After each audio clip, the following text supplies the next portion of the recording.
They run the air pressure way down in these tires because they're going to gain so much air pressure over a long run, and the more air pressure they gain, the less grip they have. So they're going to keep a close watch on this. They'll have the spotter watching it closely. And the guys yesterday, Larry, were telling me that they actually wore the left side tires more than they did the right side tires. Well, and when you run the bottom, especially those left side tires, they get a good workout. And those drivers that started in the back, they're flying. Scott Riggs has picked off 5 cars so far, and Kevin Harvick, who started in the back with him, is up to 30th. But what they have to be careful not to trouble. Turn 1, 2 cars spin. Oh, whoa! Somebody threaded the needle and got through there. I don't know how. I don't either. 2 cars were completely sideways. The track was all but blocked, and it puts us under the first caution today. Let's see what happened here. Oh, Benton got into him. Yeah. Buford went around. Watch the red 16 come right through there. He did get a little bit of damage on that left front, but it could have been a lot worse. Can't believe he made it. You know who else can't believe it? He can't believe he made it. Look at this, Darrell. Wow. I'm telling you. That's as close a shave as you'll ever get. Both sides. So the heaviest damage is to Buford's car, and you can see that Gunzelman did not get through there unscathed, but he did get through. We're under the first caution of the day at the Rock.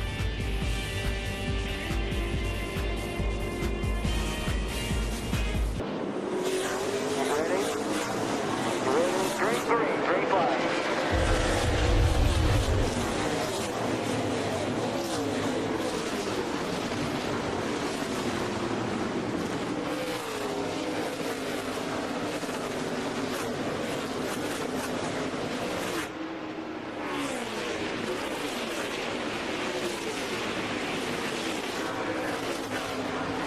Trouble in 3. The 72 car got clipped. Mike, that all started off the turn 2 over there. Everybody got all bottlenecked up. Some slow lap cars just could not get out of the way, and everybody ran out of room. And what a tough break for Hank Parker Jr. in the 27. He's on a 2-race deal, doesn't have a full-time ride this season, but he plows into the 73 of Jason Schuler. And Schuler, I believe he and Ashton Lewis got together, trying to make the track 3 or 4 wide going into the corner. I think that 73 car got down on the apron and he spun up in front of these guys. I think that's what happened.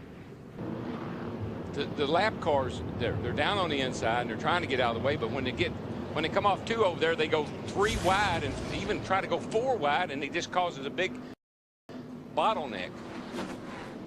See, the white car backs up the hill there right in front of Hank Parker.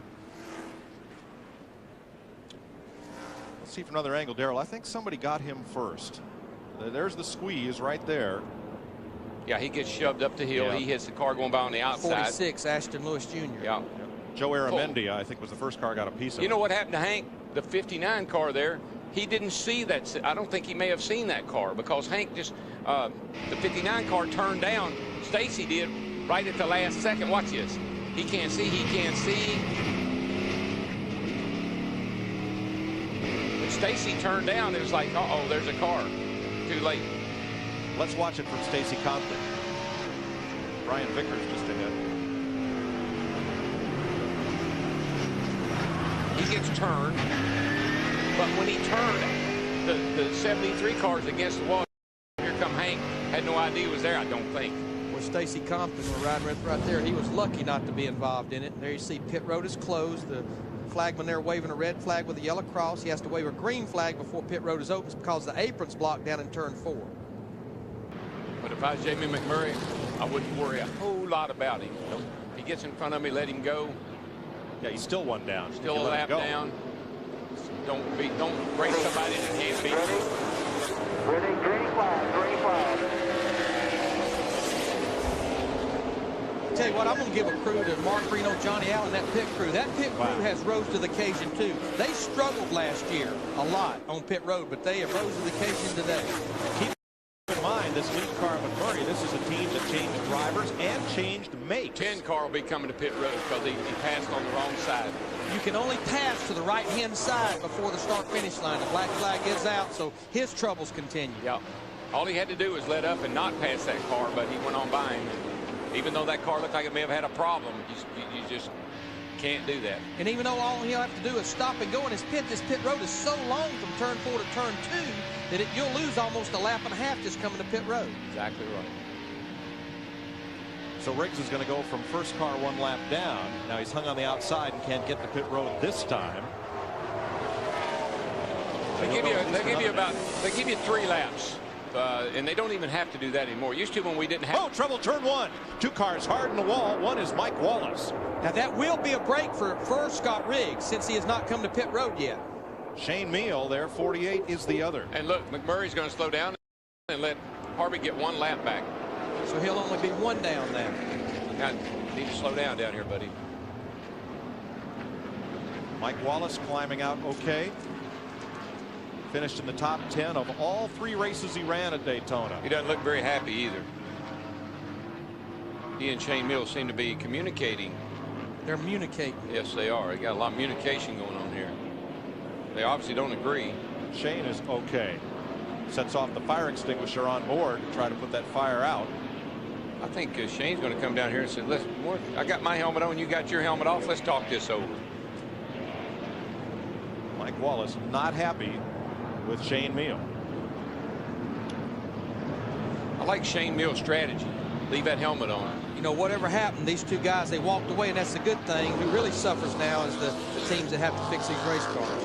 Not to mention the car owners. Shane Mill's a young kid. He's fiery. Mike Wallace, a little more mature. Can't blame Mike for being upset. Yeah, I mean, Mike took a hard hit. It really did. You can see it going right into the wall there. I mean, that was a big lick right up there. You can see the tire marks up against the wall. You got a problem, Shane? You don't know how to drive a motherfucker or what?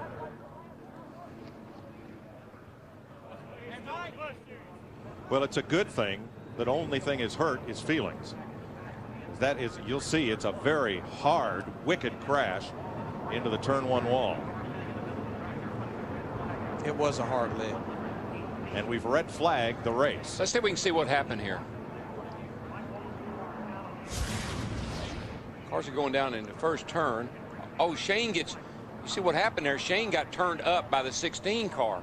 And Mike doesn't know that. He doesn't know that the 16 car got into Shane and put him up into him. He thought he just drove into him. Thought he drove into him. Probably figured he drove in a corner way too hard and lost it and went into him.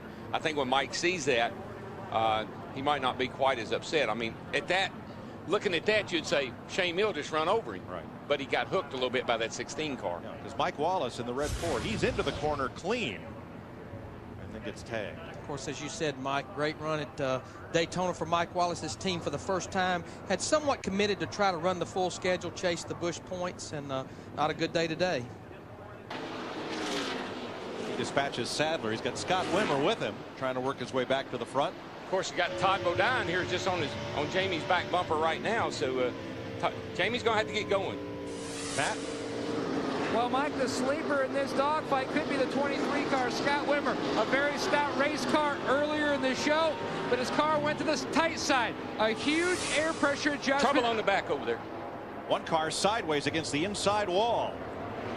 And Harvick at 21, Bobby Hamilton Jr., they're going to get their lap back. That'll put Harvick back on the lead lap. Sorry. And Bobby Hamilton Jr. Sorry, guys.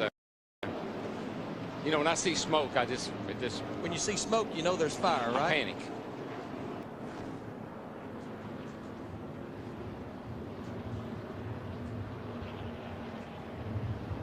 Just got loose with him coming up off turn 2. I think he started to get a little bit loose, and then somebody got into him right there.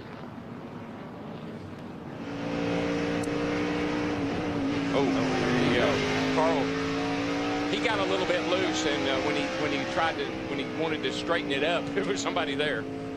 Casey Kane in the 38, not happy with something. He's back on pit road running in the top 10. Now Gunselman took a hard, flat hit with the left side against the inside pit wall.